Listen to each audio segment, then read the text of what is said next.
حضور میں پچھلے دفعہ پوچھ رہا تھا سورۃ فاتحہ کے متعلق سوال تھا. قرآن شریف میں سورۃ الحجر میں آیت نمبر 88 میں آیا ہے وَلَقَدْ آتَيْنَا سَبْعًا مِنَ الْمَثَانِي وَالْقُرْآنِ الْعَظِيمِ.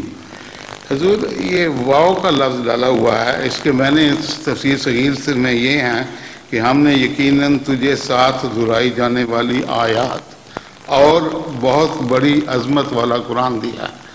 اور کے لفظ سے وہ اس لیے کہ قرآن کریم سورہ فاتحہ نہیں، سورہ فاتحہ کی تشریح ہے آگے ساری. تو ہیں یہی میں پوچھنا چاہتا ہوں جی، یہ دباچہ کے طور پہ ہے سورۃ فاتحہ؟ سورہ فاتحہ دباچہ کہہ لیں جو مرضی کہہ لیں، مگر ام القرآن بھی کہلاتی ہے.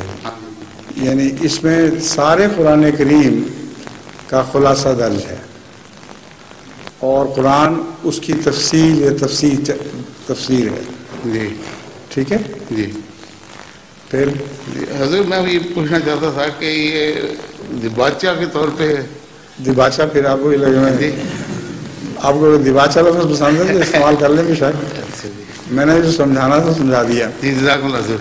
حضور اور